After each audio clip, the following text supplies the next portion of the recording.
And so we gave 2 representatives $1,000 each. And we said, go out, keep 500, do something fun with your family, and then go out and give it away in the community. Make a difference, put a smile on people's faces.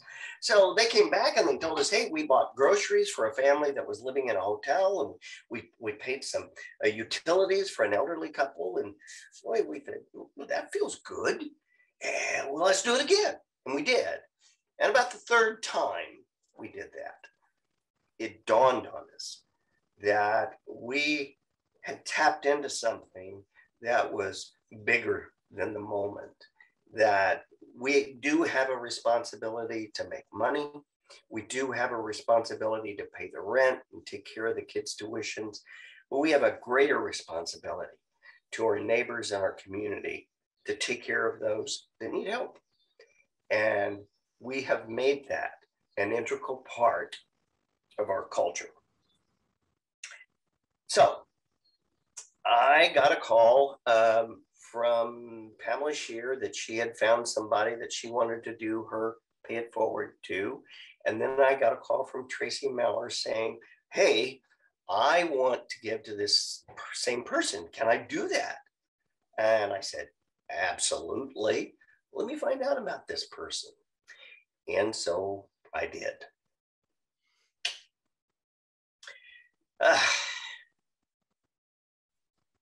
If ever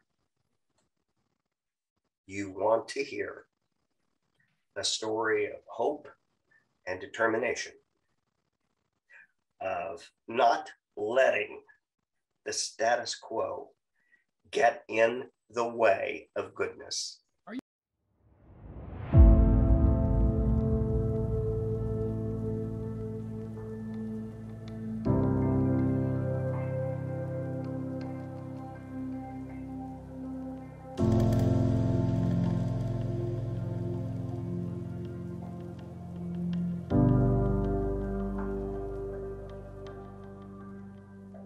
I've been in this world probably just as long as you have. I've been 68 years. I was born in the Deep South, New Orleans, Louisiana. And I know from just a glance what someone feels and thinks about me, having not even met me. And oftentimes when they get to know me, they think, oh, that's who you are. I'll let you in. So my lens of the world is very seasoned because I came from New Orleans, okay? Grew up as a kid, got spat on, couldn't go to the ice cream counter, couldn't drink out of the water faucet, okay? So I know what that is, and I was prepared by my parents how to deal with it.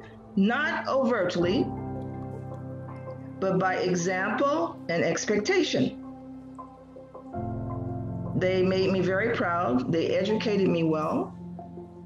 And here I am today, standing, doing good things.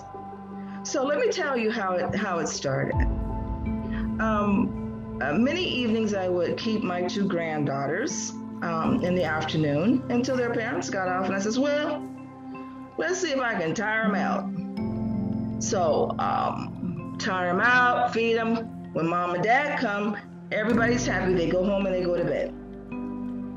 So routinely, I took my eldest granddaughter by the barn every evening, by the barn, walk through the barn. She learned every horse's name from the stall name.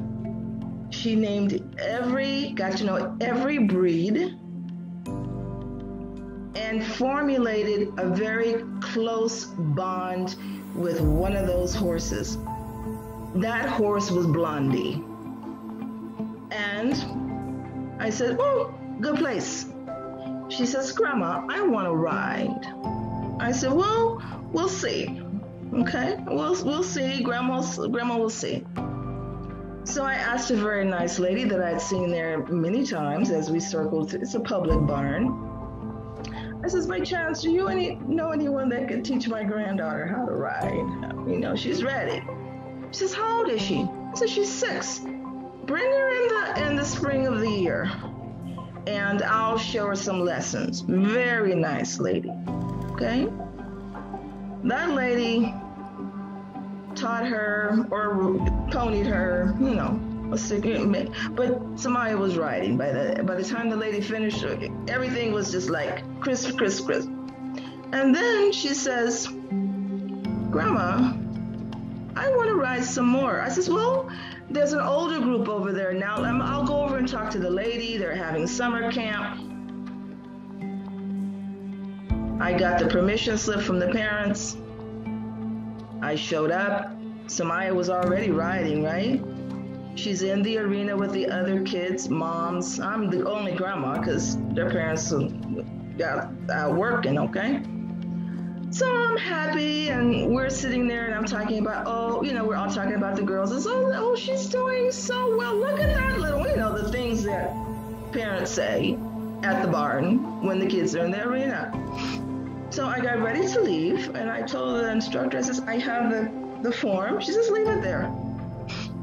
Left it on the table, gathered my little one. She was putting away horses and doing her things. I didn't want to interrupt her. I felt it would be okay to turn it down, leave it on the table. I left. I went home. Next morning, she called me. She said, I'm sorry. I can't teach your granddaughter any more lessons.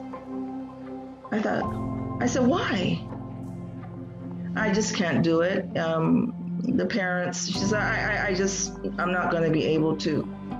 I says, let me come and see you. I thought because I couldn't figure out what was wrong because I couldn't think of anything. Because I was in awe about their kids and they were talking, doing things. She says, I'm sorry, I can't. She said, if you come on Sunday mornings, I will teach her. I will instruct her alone. I said, sounds like a good deal to me. My little one didn't know. I knew. The lady knew. I said, well, Samaya doesn't. Oh, I'll have to cut the name. I said, she doesn't know. So, Sunday mornings, okay? Then comes summer, there's camp. She wants to go to camp. I says, hey, this has got to work. So I start looking for everybody that's in charge. I says, granddaughter wants to ride. And that person and I, alone together, she said to me, Black people don't ride. Shocked me. I was absolutely floored. I did not know what to do or say. I'm a mature woman, and very little you can say to me that would really floor me. You have to catch me on a real bad day. And it wasn't a bad day for me because I was seeking out something that I wanted and that my granddaughter wanted. And when she said, Black people don't ride, I says, excuse me, we ride too. I says, you better believe we ride. And I turned around because I didn't know what else to say. I was totally caught off guard. It was just she and I there. Took me to a whole nother place. So I said to myself, nah, not good. I don't want my granddaughters here no matter what. Anyway, I'm going to start a nonprofit. Okay, so how do you do that? Well, I'm a nurse by trade. I've been a critical care nurse for 36 years. Protocols, systems, didactics, presentation, numbers, calculation, and compassion, the compassion from nursing. I said, it's a go. What could it lose? I'm going to start a nonprofit, okay? Started the nonprofit during COVID, started in January of 2020. COVID came shortly thereafter. We were down. There was smoke in California. Horses weren't working. I says, oh my goodness. I says, but guess what? I'm not going to stop. Okay, one by one from ground to saddle. Every kid I came across, kid around the corner. Mom has 3 kids.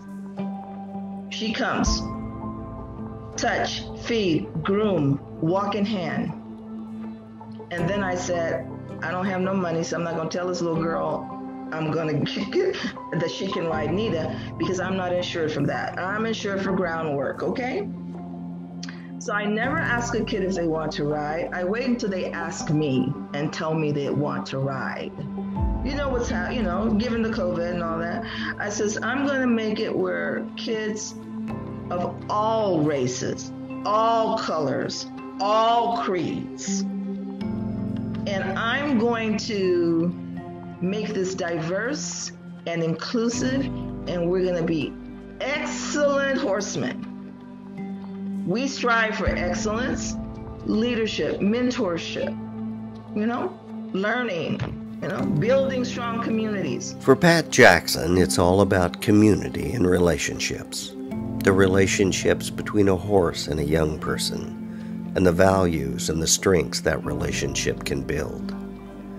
She will not be deterred or detracted from her vision, because she's saving lives in the present and building the future. So when she has to drive 50 miles to find a friendly barn, it's no big deal. What is a big deal is when strangers catch her vision. You're very nice representatives. Found me on Facebook, asked people about me, went to MHA and say, who is that Pat Jackson over there? And I get to meet those nice ladies, and they've been so warm and gentle with me and still offering to help me.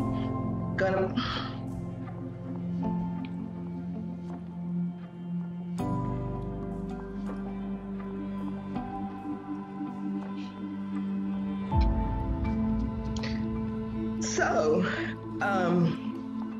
we're growing. What I'm going to be doing now is I'm trying to convince the city there's politics, there's human variables, right? Everybody wants to be the leader. Everybody wants to show themselves to be. Everybody wants to make money. Everybody wants some people there, but not other people there.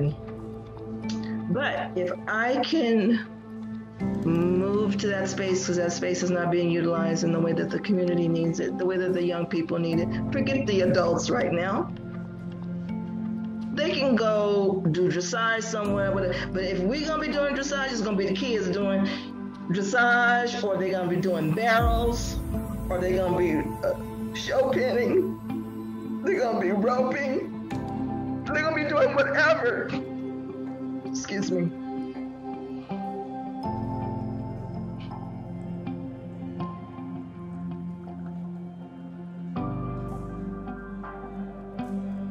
Not only them,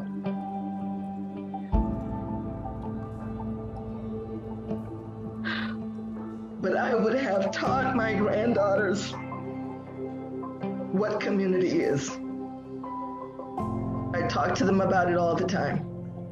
Talk about the purpose, why I'm doing it. I told them about the funds that Summit sent to us.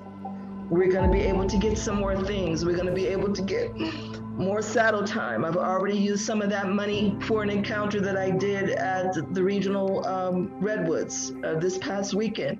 I've fast forwarded some money to the horses that did that project. So I'm a good money manager, but something tells me something is happening in the universe that hasn't happened for a while. And something tells me that there's a window of opportunity. And that window of opportunity has a name: Patricia Jackson.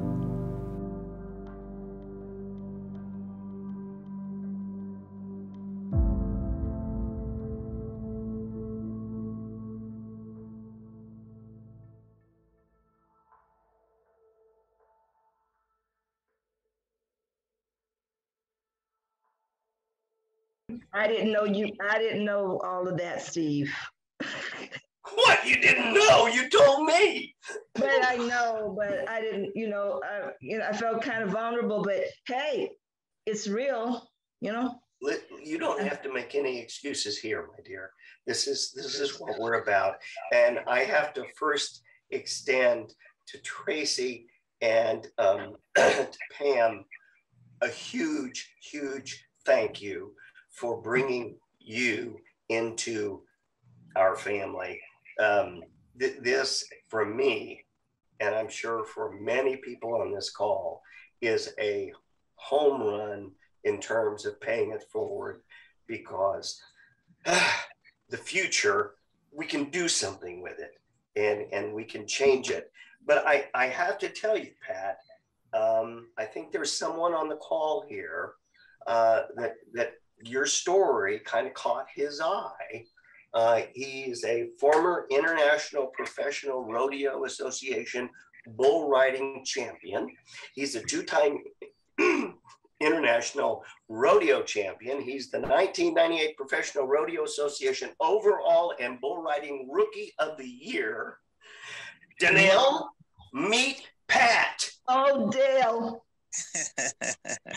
Oh, hello, Miss Jackson. Hello, sir. Ooh-wee, buddy. The universe is an awesome, awesome place. Boy, ain't God good? Baby, all God the good. time. Baby, Ain't God God good? Trust me. You just have to wait and know that he's there. Absolutely. And my Summit family reached out to me, man, and I didn't know nothing about your story, and I'm touched.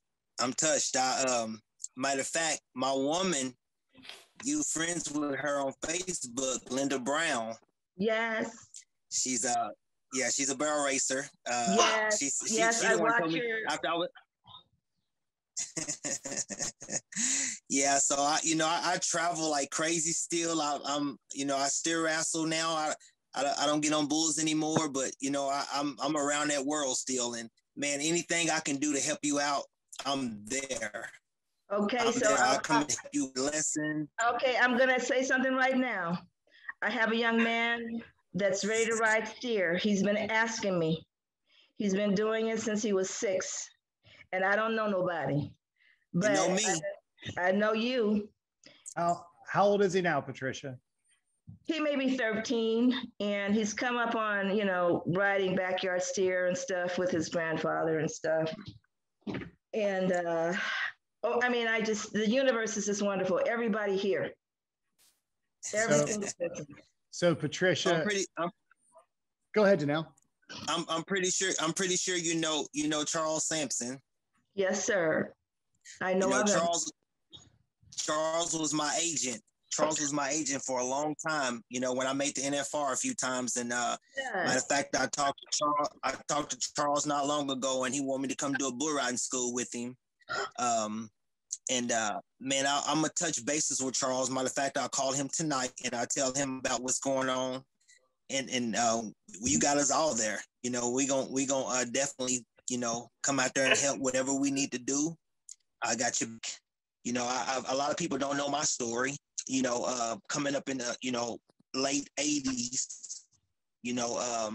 I turned 48 2 weeks ago, and I dealt with the racism. I dealt with it all, and people just don't know my story. I didn't see the KKK burning crosses at little towns in Arkansas that I've been at. I have a story. I have a testimony too. I know. So, just listening to what you're saying, I absolutely feel your pain.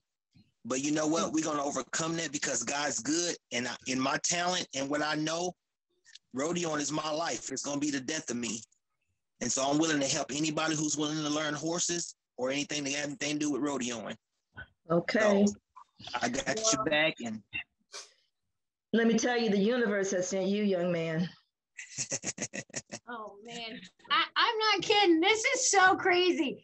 Because I heard about this Pay It Forward about a month ago. And I told Dorian, it came to me. I said, we gotta hook the nail up. And I was the only one who watched your story. I knew it before. We like the surprise, but I watched this morning at like 6:30. Steve sent it to me. And I was crying. I'm like, oh my God, I want to make this place. This is amazing. And Steve and I were on at 7:30 this morning had our planning session, and Dorian popped up. We're on Zoom because I'm in North Carolina, Steve's in Kansas City, Dorian's in Florida. But Zoom is a great connector, right? Dorian never pops on my call at, 8 o'clock? So Steve and I are talking, Dorian pops on the call, and I'm like, what are you doing here interrupting my meeting? and I'm like, I'm not gonna tell you, but this is gonna be the best call tonight. And I hinted, I said, that lady. It's going to be great. And Dorian picks up the phone. He didn't even really, we gave him a little hint and called Danelle. I mean, and you called him right back. And I told Steve, I'm like, things are in place, man. This is good. This is good. This is a window of opportunity, and it's not just our hands that's producing it, baby. No, everything. God is good.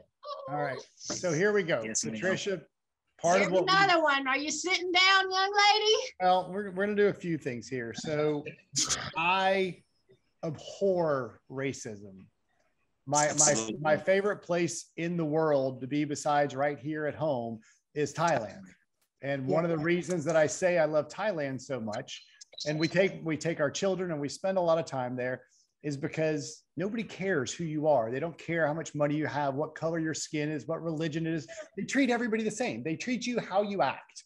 And that to me is how life is supposed to work. And it's so unfortunate that it doesn't work that way in our country and in many countries. And this has been a big deal to me. And when I called Danelle today, I asked him a question. I said, listen, if I was to take care of things, would you go out there to California and do a clinic out there for this lady? And he didn't even think about it. He just said, absolutely, I'm gone. And so we're going to make that happen. You know, clinics are a tough thing. They're not easy for these riders to do. It takes a lot of time, but Danelle has said it to me that we're going to do it. And so we're going to get that done. That's the first part. And that's probably the best part too, because he is one of the greatest guys you will ever want to meet. I mean, when we started looking at Danelle as a sponsored rider and I started doing background stuff on him, I mean, he is loved by every human being that's ever met him. And I can't think of a reason why he wouldn't be. So you have met one of the best people in the horse business that you could have met in Danelle Tipton. And I know. So I've seen him and I haven't missed him. I mean, he's crazy. Like he's crazy. Like this on my radar, though. I mean, he hasn't been this close, but I always, I got my eyes open. I've watched him on those bulls, and you got to have a couple screws loose to do that in the first place. But I love it. But I love the man.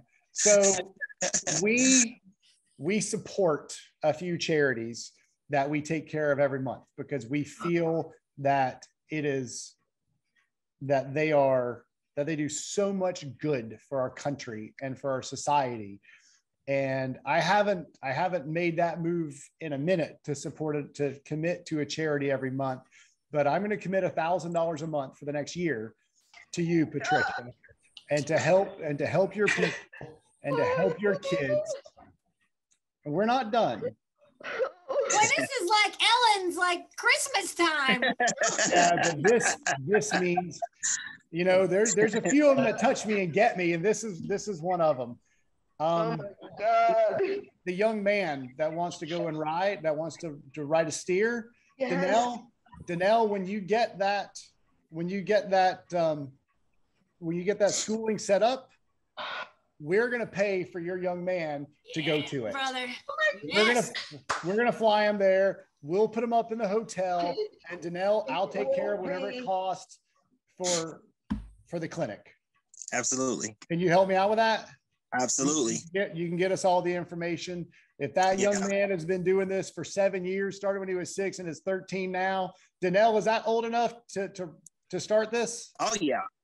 Yeah. Shoot, I started younger than that. Yeah, but you're crazy. We've already gotten past that.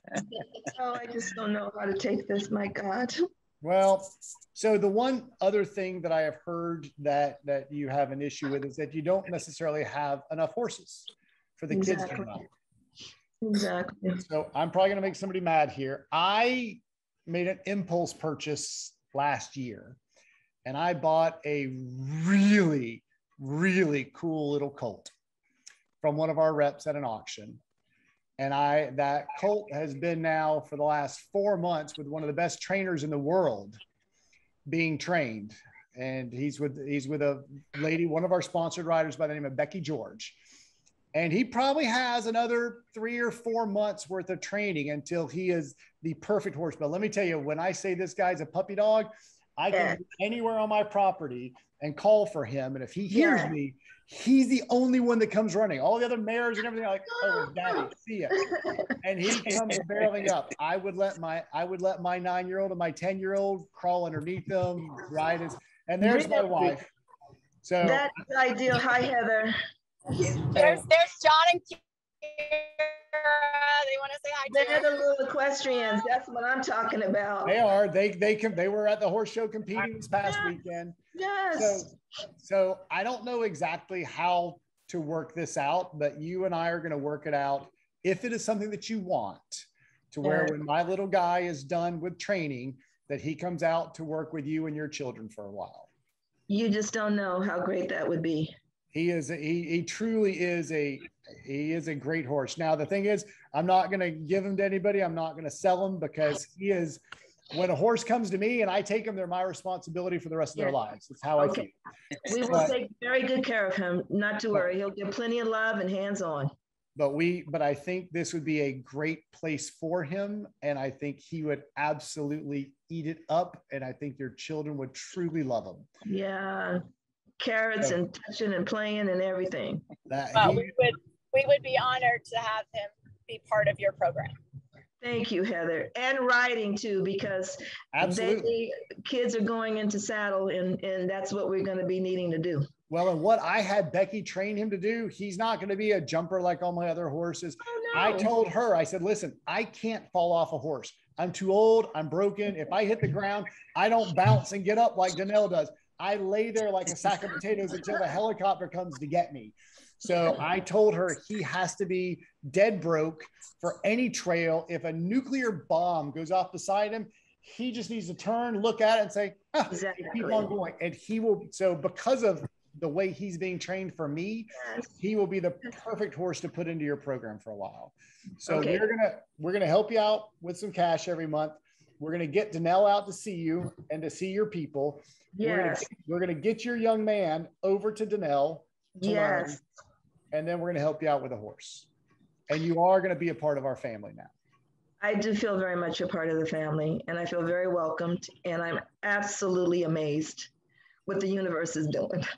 And that's just the beginning. Who knows where else this will go, because we're going to share your story, and it's going to impact, I see thousands and thousands of lives. So we're putting it out there, and we've got an amazing group of representatives, our family, and they're all about energy and prayer and putting it out there. And this is what this program is all about. It's not about helping the one person. It's not about just helping Patricia or helping Danelle or helping any of the other people that we help, but it's about instilling the thought process that we are not alone. We are not in this in a vacuum, and that when we touch one person, that person will touch 10 more. Those people will touch 10 more. And pretty soon we can truly impact the way people see each other and the way people treat each other in this country. And right now it's sad.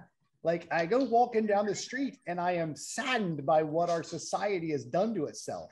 And so if we can take it one person by one person and change it step by step, something, that's why we're here. I always say that, I am here, and what I leave behind is not the houses or the money or the business or anything else.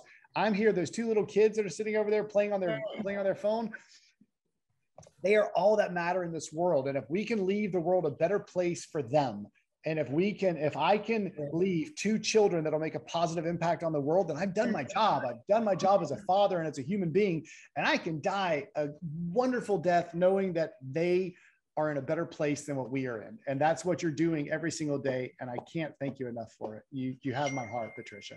Well, you're definitely in my mission. And it's definitely a window of opportunity, Mr. Dorian Farmer, that you are here at this place. Well, it's all of us. It's all of us.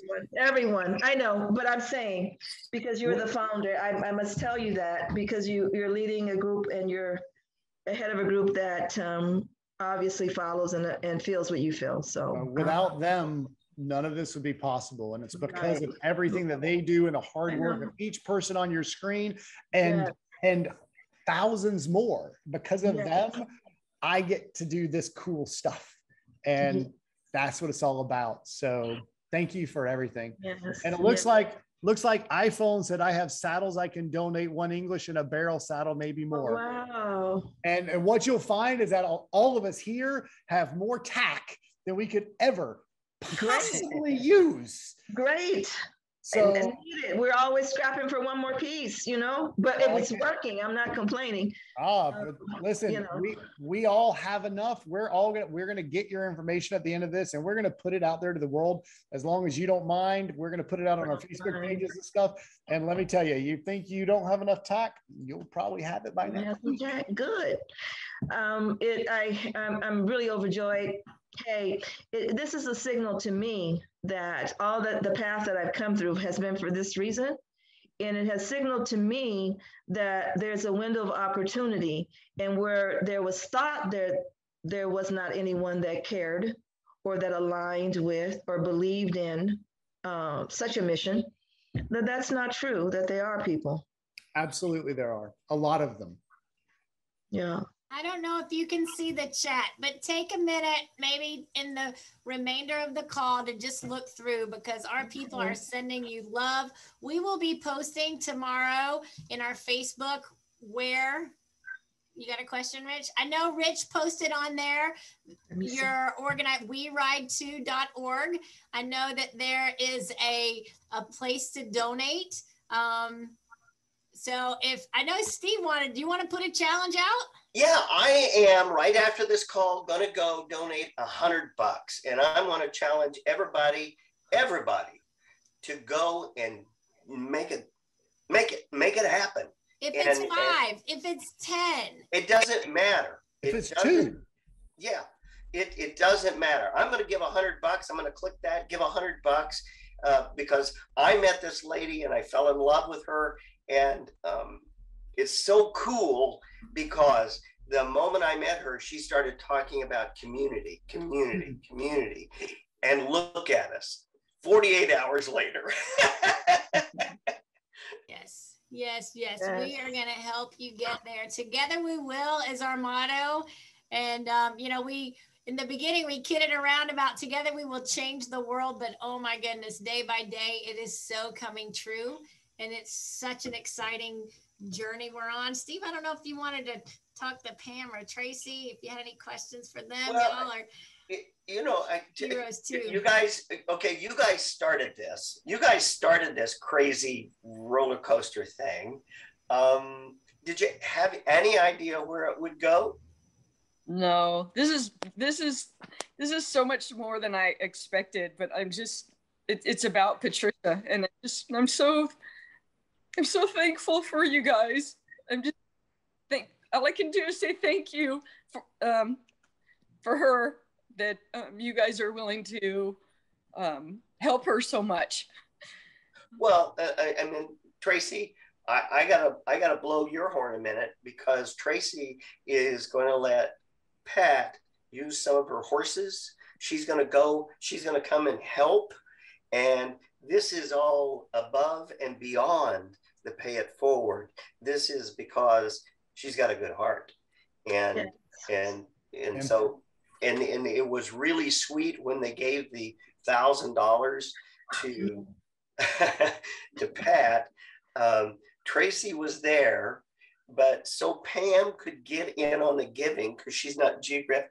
She was doing a Zoom and holding the video was pretty, because she's holding the Zoom or her phone over here so that she can watch Pat as the giving is going. And it was truly a partnership that was only possible because of the electronics and because of the goodness of the moment and everything. So thank you guys so much for working together, for making this happen, for Pat and all the kids, and even for us, because we benefit greatly from this. But Pat, you asked for community, and you got it. Here it is. You see, God doesn't make mistakes. Well, be careful what you ask for. You're very powerful. You're a very powerful woman. I'm just standing present and holding I'm just holding a vessel, if you will. And it's not just me doing this, because I know that it has nothing to do with me, but somehow it's coming. And it's everybody that's sitting here this afternoon, and Tracy and Pam, and I can't believe how those ladies came to me. I mean, it's just absolutely, and the way that they're continuing to want to help and be supportive is just a very humanly touching thing. Yeah. Well, I will say again, Pat, you are the open window. You are the window of opportunity. You're it, kid. And it's your energy and your charisma that is making all this possible. So just keep telling your story and stay true to who you are. That's right. This will happen again and again and again and again. And we're going to make sure that you have to tell this story many more times. I can do it. I've been talking, Tracy will tell you, once I get started talking, I have to remember I'm actually wearing a person out. I did it to Steve too. I can tell you, I asked one question and I got 55 minutes of an answer. Perfect. Story. I just want to give a quick shout out to Danelle. Thank you, Danelle. I think your screen is frozen, but thank you so much for coming on tonight. I know you're busy, but thank you so much for being who you are. You're a great dude, and you and I will get together and we'll make this stuff happen. You bet, man. Appreciate it. Thanks. Thank bye. you. Thank you. Bye. Thank you, Tracy. Thank you, Pam, Patricia. Yes. We're going to change the world, baby. Okay. Go. Thank you. Love you guys. Thank you so much. All right.